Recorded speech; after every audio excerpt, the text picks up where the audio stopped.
এবার যা হতে চলেছে সেটা কল্পনাও করা কঠিন ছিল। সঞ্জু স্যামসনের নাম শুনলেই রাজস্থানের ছবি চোখে ভাসে, কিন্তু এবার সেই স্যামসনে কি রাজস্থান রয়্যালস ছেড়ে দিতে চলেছে? আর শুধু ছাড়াই না, এবার হয়তো দেখা যাবে স্যামসনকে অন্য এক ফ্র্যাঞ্চাইজির জার্সিতে। হ্যাঁ, ঠিকই ধরেছ, কথা হচ্ছে চেন্নাই সুপার কিংস।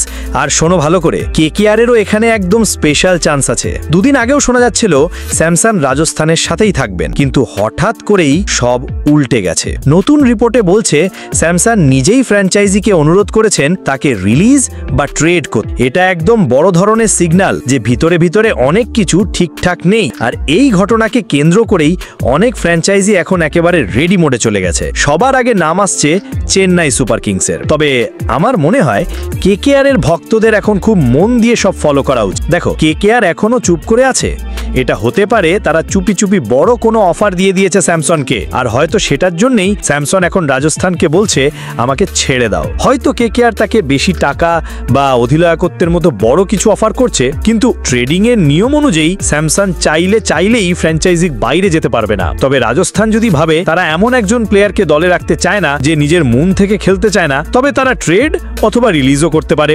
এখন প্রশ্ন হচ্ছে স্যামসন হঠাৎ কেন এই সিদ্ধান্ত নিল? শোনা যাচ্ছে গত আইপিএল চোট থেকে ফিরে এসে ওনার ওপেনিং পজিশন কেড়ে নেওয়া হয়েছিল। তার জায়গায় খেলেছিল বৈভব সূর্যবংশী। স্যামসনকে নামিয়ে দেওয়া হয়েছিল 3 নম্বরে। এই সিদ্ধান্তটা নাকি তার একেবারেই ভালো লাগেনি। আরো কিছু সিদ্ধান্ত ছিল যেগুলো ওনার পছন্দ হয়নি। তাই খুব সম্ভবত তিনি চান নতুন শুরু করতে, নতুন টিম, নতুন পরিবেশ।